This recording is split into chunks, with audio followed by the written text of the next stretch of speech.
नमस्कार, स्वागत है आप सभी का हमारी इस खास पेशकश इंडिया बोले में। मैं हूं रमेश भट्ट।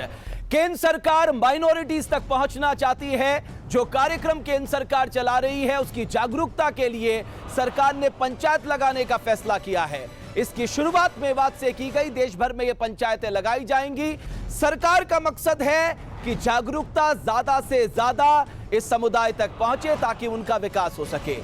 लेकिन जो राजनीतिक दल हैं उनका यह कहना है कि यह भी एक तुष्टीकरण की नीति है। जैसे ही चुनाव नजदीक आ गए बीजेपी को माइनॉरिटीज की याद आ गई। प्रधानमंत्री कहते हैं कि उन्हें वोट बैंक नहीं समझा जाना चाहिए। सवाल उठता है कि आज तक उन्हें वोट बैंक किसने समझा और उन्हें वोट बैंक कौन समझने की कोशिश कर रहा है। इन सब के बीच में मुस्लिम समुदाय सरकार की इस पहल को किस नजरिए से देखती है, इस पर भी आज करेंगे बात। और इस पर चर्चा करने के लिए मेरे साथ बहुत ही खास मेहमान है भारतीय जनता पार्टी से जफर इस्लाम साहब, मेरे साथ मौलाना कल्बे रुसैद रिजवी साहब हैं, आप member Muslim personal law board renowned scholar हैं। डॉक्टर फहीम बेग साहब हैं, एक जाने माने एक्टिविस्ट हैं। अतर हुसैन देहलवी साहब, जाने माने सामाजिक कार्यकर्ता। कांग्रेस पार्टी से मेरे साथ राजीव त्यागी और डॉक्टर अली अनवर मेरे साथ जनता दल यूनाइटेड से। हम मुंबई और चंडीगढ़ का भी रुख करेंगे, वहां का जनमानस सरकार के इस प्रयास को किस तरह से देखता है।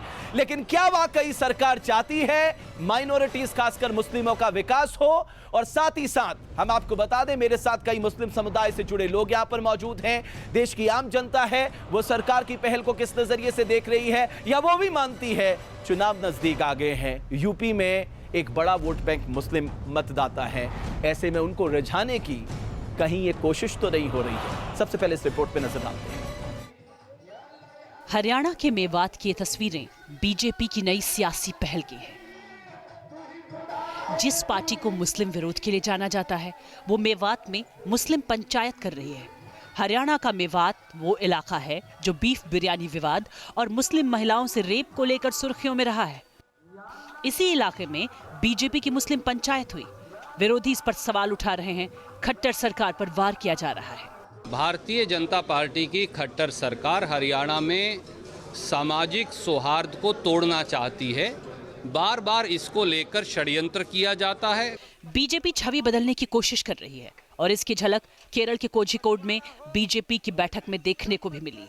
यहां रैली को संबोधित करते हुए पीएम ने कहा कि मुस्लिमों को सिर्फ वोट बैंक ना समझा जाए। दिल्ली में बैठी हुई सरकार हर किसी को एम्पावर करने के लिए, हर किसी को एक नई ऊर्जा, नई शक्ति, नया सामर्थ्य, नया अवसर देने के लिए प्रयास कर रही है और सारी योजनाएं समाज के सशक्तिकरण पर केंद्रित की गई है। बयानों से लगता है कि बीजेपी अपनी छवि बदलने की कोशिश कर रही है।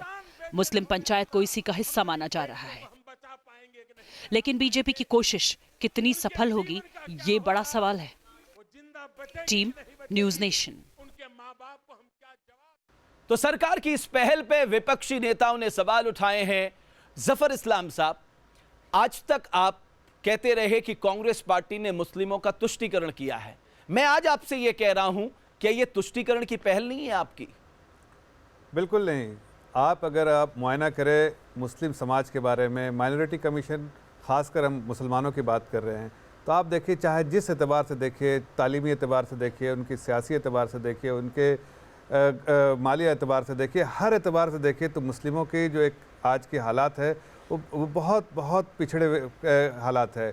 और उसका सीधा सीधा कारण ये है कि उसको कहीं ना कहीं एक डर और भय के माहौल में रखा गया और उसको जिस मेन स्ट्रीम में रहना चाहिए था मुस्लिम समाज को, वो मेन स्ट्रीम से बिल्कुल काट तो कौन इसके लिए जिम्मेदार है? देखिए, इसके लिए जिम्मेदार सरकार है और सरकार जो पुरानी सरकारें रही हैं उसके लिए जिम्मेदार हैं। और उसी को हम ठीक करने के लिए हमारे पहलू हैं। इस पूरे जो हमने पंचायत पर लेवल पे जो काम शुरू किया है, पंचायत प्रोग्रेस, उसका सिर्फ दो ही मकसद है। एक तो ये मकसद है कि उनके बीच में जाके रूबरू होकर हम ये समझे कि उनकी एक्चुअली तकलीफ क्या है। हमारा देखिए, दो जो हम कह रहे हैं, दो पहलू पे हम जाते हैं उनके पास। पहला कि हम उनको जो है विकास के रास्ते पे आपकी नीयत है उनका विकास हो बाकी लोगों के बराबर। हाँ, और दूसरा है कि विश्वास हमारे साथ। आप ये कह सकते हैं कि जो हमारी प्रिंसिपल ऑपोजिशन पार्टी आप कह रहे हैं आप ट्रस्ट डेफिसिट, विश्वास जो खाई है उसे पाट रहे हैं। बिल्कुल। देखिए राजीव त्यागी, इससे मैं संकेत समझ गया। राजीव त्यागी, ये जो विश्वास की खाई है, एक तरह से मैं कहूं आपने कभी मुस्लिम समुदाय के विकास की बात नहीं की, आपने तो सिर्फ उन्हें बीजेपी के नाम पे डराया और आपने आप वोट ले ली। नहीं रमेश जी, मैं इस बात से सहमत नहीं हूँ। हमने कभी किसी को डराया ही नहीं। स्पेशली कायदे में आरएसएस और बीजेपी को अगर डरा के रखते तो देश की हालत नहीं होती। कांग्रेस पार्टी की गलती जरूर है, लेकिन एक बात जो बहुत स्पष्ट मैं कहना चाहूँगा, कांग्रेस पार्टी ये मानती है कि मुस्लिम्स की अपनी अलग परेशानियां हैं और उन परेशानियों में सबसे बड़ी परेशानी ये है कि शिक्षा के प्रति उनका रुझान बहुत कम रहा, जिसकी वजह से मुसलमान तरक्की के जो रास्ते खुले देश में 47 के बाद, उसमें अपना पूर्णतया योगदान नहीं। यानी राजीव त्यागी, आप मान रहे हैं कि आपको 70 साल लग गए उनकी परेशानी समझने में? होता तो निश्चित रूप से इसको मैं रमेश भट्ट जी इनका जवाब देना चाहूंगा। नहीं, मैं आ रहा हूं आपके पास। आपको इतना लंबा वक्त लग गया कि उनकी परेशानी क्या है? 70 साल नहीं, पहले मैं जवाब मैं कंप्लीट कर दूं। देखिए, 70 साल हम लोगों ने निश्चित रूप से समाज के हर तबके, हर बिरादरी, हर धर्म के लोगों का डेवलपमेंट किया और उस डेवलपमेंट से कोई अछूता नहीं रह गया। इसका आप 47 का देश देख लीजिए और 2016 का देश देख लीजिए, उससे पता चल जाएगा। पहली बात। दूसरी बात जो बहुत महत्वपूर्ण है, भारतीय जनता पार्टी उनको डर के माहौल में रखना चाहती है। मैं कंप्लीट कर लूँ, एक सेंटेंस बोल लूँ प्लीज रमेश जी। देखिए, भारतीय जनता पार्टी साक्षी महाराज जी से लेकर के, अमित शाह से लेकर के और सब अन्य नेताओं के जो पूर्व में बयान आए हैं, उन बयानों से साफ झलकता है, जब प्रधानमंत्री मोदी ये कहते हैं कुत्ते का पिल्ला भी गाड़ी के नीचे आ जाए तो दर्द होता है, तो इस तरह के बयानों से साफ झलकता है कि भारतीय जनता पार्टी और आरएसएस की मानसिकता क्या है। गुरु गोलवलकर जो कि गुरु ऑफ हेट हैं और जो सबसे बड़े आइडियल हैं भारतीय जनता पार्टी आरएसएस के, उनके विचार नवनीत पढ़ने के बाद आपको पता चल जाएगा आरएसएस और भारतीय जनता पार्टी मुसलमानों के बारे में क्या सोचती है। मैं आज हमारा कहना ये है, कांग्रेस पार्टी मानती है जिस तरह से ये उंगलियों को, पांचों को बांध दिया जाए, तभी जाके इसकी शक्ति है। राजीव त्यागी साहब, मैं आऊंगा आज, मैं कम से कम बताऊंगा जफर भाई, मैं इससे पहले आपके पास राजीव त्यागी जी, मेरे साथ मुंबई से मेरे सहयोगी विकास श्रीवास्तव के साथ कई मुस्लिम समुदाय के लोग वहां पर मौजूद हैं। विकास, मुस्लिम समुदाय के लोग किस तरह से इस पहल को देख रहे हैं जो केंद्र सरकार पंचायत लगा रही है, जागरूकता फैलाने का काम कर रही है, विश्वास बहाली के उपाय कर रही है? बिल्कुल रमेश, देखिए, मुस्लिम पंचायत जैसी चीज़ों की बात करके क्या बीजेपी खुद को मुस्लिम समुदाय का हितैषी बताना चाहती है, या फिर बीजेपी की सोच में वाकई एक सच्चाई है और वो इस समुदाय के करीब आनी चाहती है, उसका मुद्दा समझना चाहती है? समुदाय क्या समझता है, इस पर बात करने के लिए लोग हमारे साथ हैं। क्यों लगता है आज के दौर में मुस्लिम पंचायत की ज़रूरत क्यों पड़ती है? क्या मुस्लिम एक मंच पे नहीं आ सकते? नहीं, मुसलमान आ सकते, लेकिन बहुत अफसोस के साथ कहना पड़ रहा है कि आज़ादी के 60 साल पहले भी जिस कौम ने ब्रिगेडियर उस्मान दिया, जिस कौम ने APJ अब्दुल कलाम दिया, उस कौम को अपनी हमेशा देशभक्ति साबित करनी पड़ती है। ये देखो, लास्ट 50 सालों में मुस्लिम के अपलिफ्टमेंट के लिए कोई पॉलिटिकल विल नहीं दिखाई दे रहे हमें किसी भी पार्टी के साथ। पार्टियाँ जो लोकल पॉलिटिक्स है, पार्टियाँ सेंट्रल गवर्नमेंट हो, लोकल गवर्नमेंट हो, वो अपना मुद्दा और मुसलमानों को दिखाने के लिए खाली कमीशन बिठाती है, रिकमेंडेशन लेती है, भले वो सेंट्रल गवर्नमेंट हो या स्टेट गवर्नमेंट हो, सबका साथ सबका विकास की बातें करती है। मैं आपको बताना चाहता हूं कि सच्चर कमीशन बिठाया गया, जिसने तो ये भी अपडेट दिया कि भाई मुसलमानों की हालत, मतलब आप लोगों को अपनी बातें रखने के लिए कमीशंस के बिल्कुल। तो रमेश, आप सुन सकते हैं कि किस तरीके से समुदाय जो है वो तो ये लोगों का कहना है। इससे पहले मैं आपके पास आऊं, मौलाना रिजवी, आपको लगता है कि आप लोगों को सिर्फ एक वोट बैंक समझा गया? रमेश, सलाम अक़ीदत आपके इस टेलीविज़न के हवाले से देखने वाले सभी लोगों को। हाँ बिल्कुल, इससे इनकार नहीं किया जा सकता। वोट बैंक समझा गया और वोट बैंक समझा जा रहा है, और वोट बैंक तब तक समझा जाएगा जब तक मुसलमान ख़ुद नहीं जागेगा। जैसे हमारे हिंदुस्तान की दूसरी कौमें जाग चुकी हैं, दूसरी कौमों ने अपना लीडर बनाया है, कानून के तहत जो भी उनको हक़ मिला है, हक़ है, उसका इस्तेमाल किया है। अगर इसी रास्ते पर कौम नहीं चली तो ये उस वक्त तक पिसती रहेगी इस सियासत में, जिसका इस्तेमाल, पार्टी के नाम बदलने से सियासत नहीं बदलती। गाड़ी कोई सी भी हो और चलाने वाला कोई भी हो, चलाने वाले को ड्राइवर ही कहा जाता है। तो जब सरकार चलाने के लिए कोई बैठता है तो उसकी नीयत फिर सरकार चलाने की होती है, किसी आम और ख़ास के लिए नहीं। तो आप कह रहे हैं आपको प्रधानमंत्री नरेंद्र मोदी की लीडरशिप पे भरोसा है? मेरी बात का बिल्कुल ये मतलब नहीं निकलता कि मुझे इस वक्त इस बात के लिए कहा जाए कि मैं ये कहूं कि मुझे मौलाना रिजवी अभी भी धुकमुक है। मैं पूछ रहा हूं आपसे सीधा सवाल, आप क्या प्रधानमंत्री के नेतृत्व में भरोसा करते हैं जब वो कह रहे हैं मैं 125 करोड़ भारतीय की बात करता हूं, जब वो कहते हैं मेरे लिए इंडिया फर्स्ट है, जब वो कहते हैं मैं सबका साथ सबका विकास की 2 साल के नीति बाद पे आगे बढ़ रहा हूं? अगर ये बात है तो 2 साल के बाद पंचायत क्यों? अगर ये बात है तो फिर कत्ल होने के बाद जैसे कातिल को पकड़ने के लिए कमीशन बनाया जाता है और इन्वेस्टिगेशन एजेंसी बनाई जाती है, वैसे अब भी ज़रूरत है 50 साल के बाद मुसलमानों की हालात के लिए कोई कमेटी बनाने की? आपको मजाक नहीं लगता? चाहे वो किसी एक आदमी का हो या पार्टी का हो या 50 साल की जफर साहब आप जवाब दीजिए, उसके बाद मैं दहलवी साहब के पास आऊंगा, उसके बाद अनवर साहब। देखिए, लोगों ने पिछली सरकारों ने कैरेट दिखा के उनको आइसोलेट किया, वही कह रहा हूं। हमारे प्रधानमंत्री ने साफ कहते हैं ना तुष्टिकरण हुआ, मैं पूछ रहा हूं कहां पीसमेंट हुआ मुसलमानों का? डेवलपमेंट की तरफ ले जाऊंगा और डेवलपमेंट ही है हमारी सोसाइटी को, हमारे कम्युनिटी को आपको विश्वास करेगा। आप विश्वास करते हैं लोग यहाँ पर हमारे साथ है? जफर साहब ये एक अच्छी शुरुआत है, मगर इसके पीछे की जो मंशा है माननीय प्रधानमंत्री मोदी जी की, उस पर अभी भी सवाल बना हुआ है। क्यों? उसका एक सीधा सवाल, गुरुद्वारे जाकर उन्होंने बहुत सारे मत्था टेका, बहुत सारे चर्च गए, जैन मुनि के बहुत सारे मंदिरों में गए, और अभी बहुत सारे हमारे बहुत सारे स्वामी चले गए और हमारे गुरु इस देश से दुनिया से चले गए। नहीं, लेकिन डॉक्टर फहीम पे मैं आपको एक एग्जांपल देता हूं। मैं खुद वहां पर मौजूद था, मैं आपको बता रहा हूं, अबू धाबी में वहां की सबसे बड़ी मस्जिद में गए थे साहब, मैं खुद था वहां पर। रमेश तो आपका आरोप नहीं कीजिएगा, वो तो मस्जिद में गए। अबू धाबी मेरा देश नहीं है, मेरा देश 125 करोड़ का हिंदुस्तान है। हमारे माननीय मोदी जी ना दारुल देवबंद गए, हमारे माननीय मोदी जी ना बरेली के दरगाह पर गए, हमारे माननीय मोदी जी दिल्ली की जामा मस्जिद पर नहीं गए, हमारे माननीय मोदी जी अभी तक मुस्लिम समाज को इस बात पे शक हो रहा है कि अगर वो किसी मस्जिद में चले जाएंगे आपका टैक्स डेफिसिट कम हो जाएगा। मुसलमानों के पास कितना बड़े अफसोस की बात है। अली अनवर साहब, इससे पहले मैं जफर इस्लाम साहब, अली अनवर साहब को भी जवाब देने देते हैं।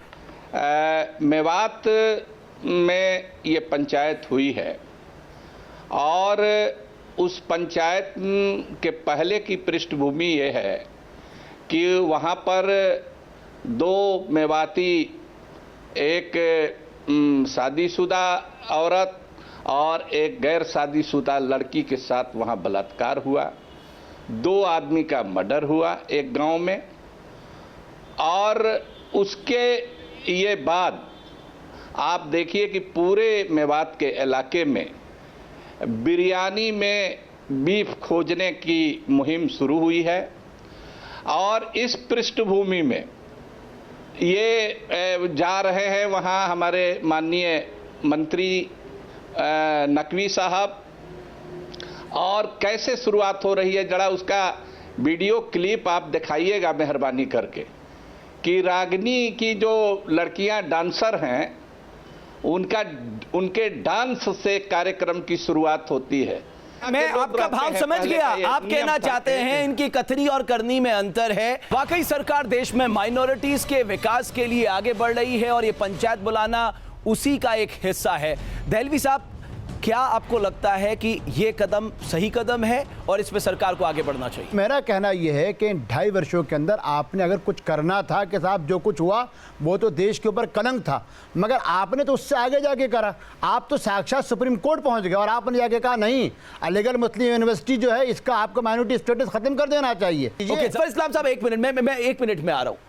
मैं इसलिए चाह रहा हूं क्योंकि मैं विस्तृत तौर पर, इसलिए मैं अभी रुक कर रहा हूं चंडीगढ़ का। हमारे सहयोगी सलील खन्ना है। लोकतंत्र है तो या जनता जनार्दन क्या सोचती है? सलील, जरा पूछिए लोगों से इस पहल को किस तरह से देख रहे हैं। जी बिल्कुल रमेश, हमारे साथ यहाँ पर कुछ लोग हैं, उनसे बात करते हैं। नरेश जी, जो लोगों सरकार की तरफ से जो प्रोग्रेस पंचायत शुरू करी गई है, आपको क्या लगता है कि क्या वोट की राजनीति है या सरकार इसके बारे में एक्चुअल में सीरियस है? देखिए, जहाँ तक मोदी जी को मैंने सुना है, देखा है, वो वोट की राजनीति तो नहीं करते हैं। विकास का रुख कर लेते हैं जल्दी से, कुछ और लोग वहां पर अपनी बात रखना चाहते हैं। विकास,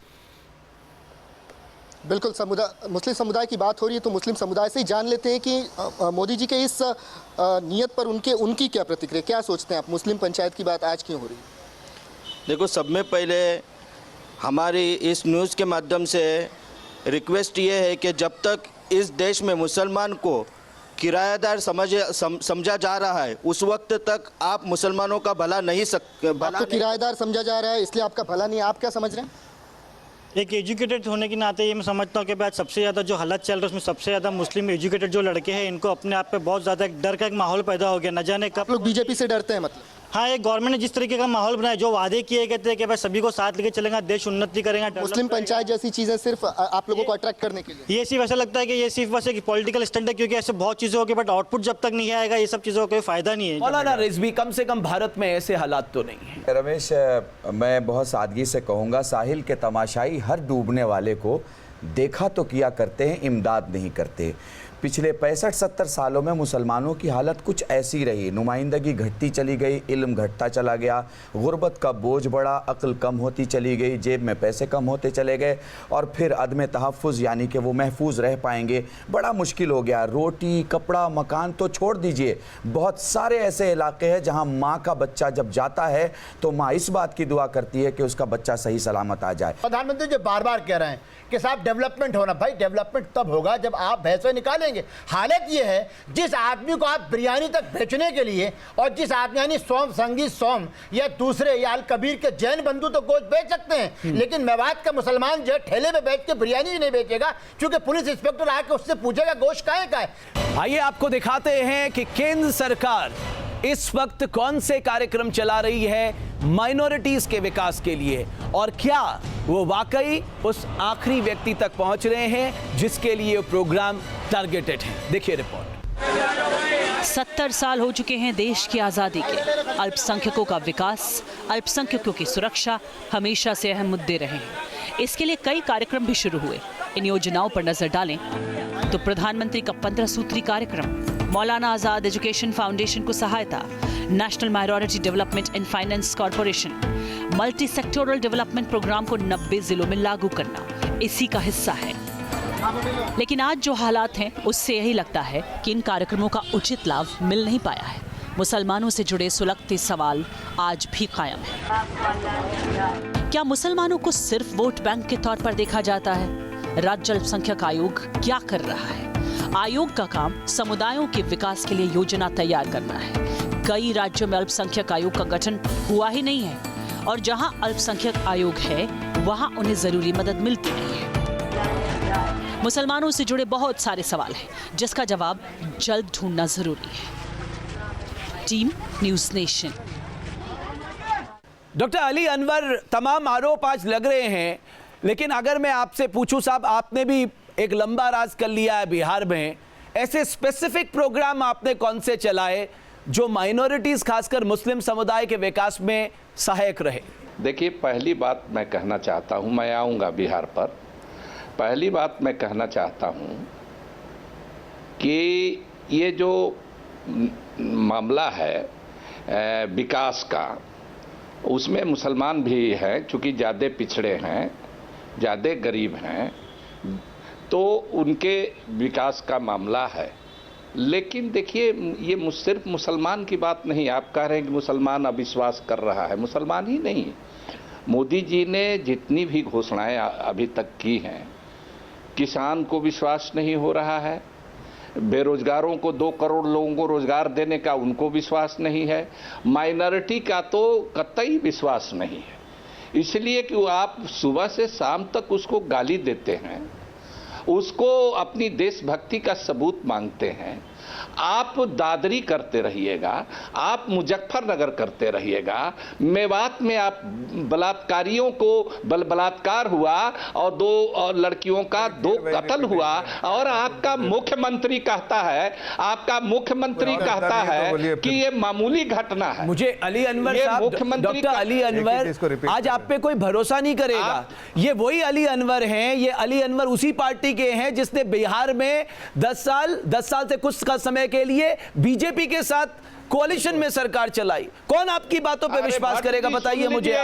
जिसके साथ आपने सरकार का आनंद लिया, आज आप उससे कह रहे हैं कि माइनॉरिटीज उससे नफरत करती है। बिल्कुल, बहुत अच्छी। ये तो आपका दोहरा चरित्र है साहब। डिस्कशन कराइए, डिस्कशन कराइए, किसी पार्टी का एजेंडा मत चलाइए। आज किसी पार्टी का एजेंडा मत चलाइए। मेरा एक डॉक्टर अली अनवर, मैंने अपनी पत्रकारिता में कभी एजेंडे जैसे विषय पे काम नहीं किया।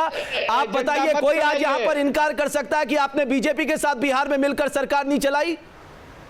हमने चलाया, लेकिन हमने अपनी शर्तों पर चलाया, अपने फायदे के लिए चलाया, ये कहिए। हमने अपनी शर्तों पर चलाया, और जब देखा कि मोदी जी जैसे लोग जो देश को बांटना चाहते हैं वो बीच में आते हैं, तो हमने किनारा कर लिया उनको। और जब वो मंच पे बैठे थे, आपने ये भी देखा, जब हमारे वसूलों पर आंच आई तो हमारे वसूलों पर आंच आई तो हम लोग वैसे लोग हैं कि पत्रकारिता भी छोड़ सकते हैं और सरकारों से भी अलग हट सकते हैं। कौन से उसूल हैं आपके? उसकी कीमत भी कौन से उसूल हैं आपके? उसकी कीमत है, वसूल यही है कि सांप्रदायिकता फैलाने वाले आदमी के साथ हम नहीं रहेंगे, और उस एजेंडे को आप जानते हैं। ओके, बोलिए जफर भाई, आप जवाब दे दीजिए उनको। सुन लीजिए, मैंने आप हो गया अली अनवर साहब, अब मुझे भी बोलने का मौका दीजिए। हमको बीच में बोल नहीं, भट्ट साहब नहीं, आप तो बीच बीच में जफर साहब बोलते रहते हैं। नहीं, आप तो खत्म कर लिया, मुझे बोलने का मौका दिया गया भाई, मुझे तो बोलने दीजिए। आप नहीं, आप कई बार बोलिएगा। अरे अभी हमें एंकर ने बोलने का मौका दिया भाई, अब आप तो थोड़ा बहुत मौका तो दे। देखिए रमेश भट्ट साहब, रमेश भट्ट, मेरी समझ में नहीं आता, आप लोगों की गलती है। आपने सिर्फ सरकार को ही पंचायत में क्यों शामिल किया? आप डॉक्टर अली अनवर जैसे लोगों को भी अपने साथ उस पंचायत में ले जाते, एक सर्वधर्म संभाव बनता। किसी को सबको नारा है कि सबका साथ सबका विकास में कोई पर्टिकुलर शख्स नहीं। देखिए रमेश साहब, मैं अब 2 मिनट 3 मिनट का मुझे मौका, मैं अपनी बातें रखूंगा।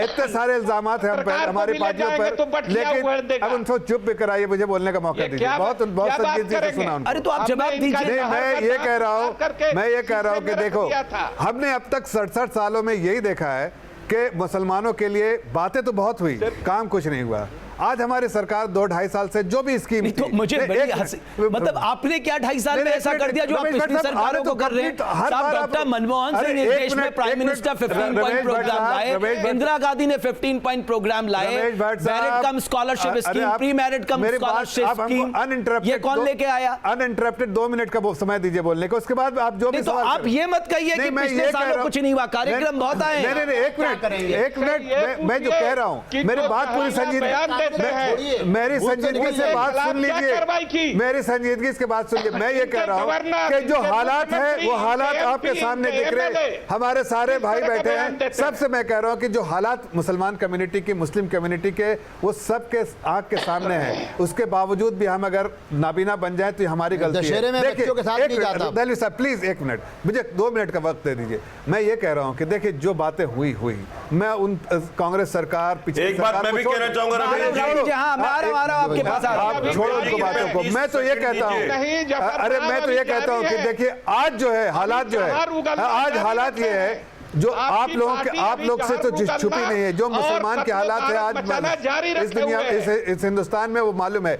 देखिए आज देखिए यूनाइटेड जनरल असेंबली में जो एक छोटा सा मिसाल दे रहे हैं, एक छोटा सा मिसाल दे रहे हैं, ये हमारे अली अनवर साहब पुराने नेता हैं, उनको समझ में आएगा, बहुत बोल रहे हैं। देखिए यूनाइटेड जनरल असेंबली में पाकिस्तान ने हिंदुस्तान के खिलाफ भाषण दिया, एक मुस्लिम देश ने सपोर्ट नहीं किया, एक मुस्लिम देश नहीं, लेकिन मुस्लिम देशों ने अपने भाषण में हिंदुस्तान की तारीफ की। आप देखिए हिंदुस्तान की तारीफ की, क्यों? जो यहाँ मानने की हालत है, मैं ये कहता हूँ, एक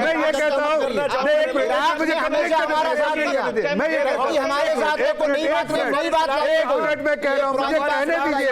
मैं ये कह रहा हूँ कि आज से कहते हैं, नहीं आज आप छोटी सी बात है। अरे आज मैं कह रहा हूँ जफर इस्लाम साहब, एक मिनट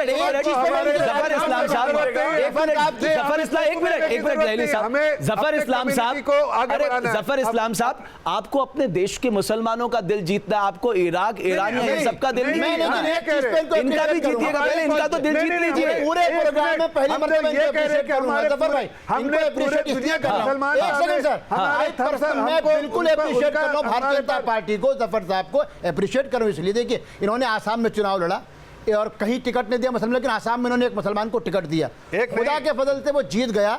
और ये हिंदुस्तान की तारीख में, आसाम की तारीख में पहली मर्तबा हुआ कि 34-38% मुसलमान जहां हो, भारतीय जनता पार्टी उस अकेले एमएलए को संघ के दबाव के अंदर अपना मंत्री नहीं बना पाई।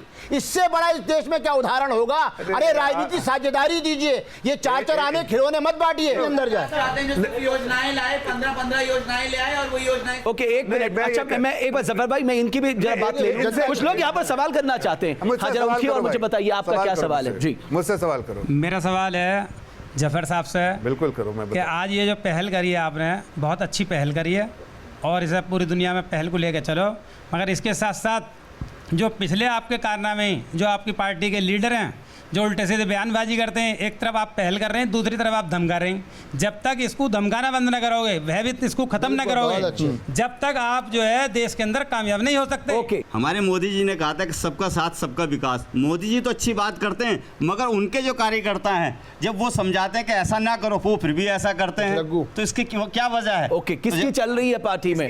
भट्ट साहब, मेरा क्वेश्चन फहीम विवेक साहब से है।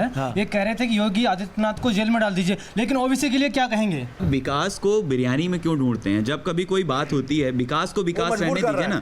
नहीं, पुराने गुमराह कर रहे हैं।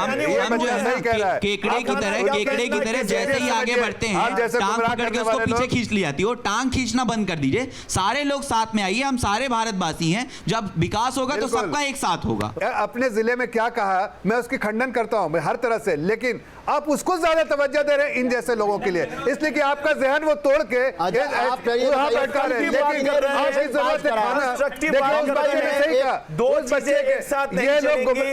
उनकी जो आगे की फ्यूचर है ना, बंबई में जैसे लोग खराब कर रहे हैं, जैसे लोग उनका जफर भाई, राजीव त्यागी, मैं राजीव त्यागी को लाना चाहता हूं। लोगों को जॉब, राजीव त्यागी साहब, आपको लग रहा है कि अगर सरकार सही मंशा से काम कर रही है, आप उसके साथ रहेंगे? राजीव त्यागी, अब आप जवाब दीजिए। देखिए, मेरे मित्र ने कहा कि कोई एमपी अगर कुछ कहता है तो उसकी बात माने जाए। शायद एमपी जो है चांद पे से चुने गए हैं, धरती पे नहीं, हिंदुस्तान की धरती से नहीं चुने गए हैं।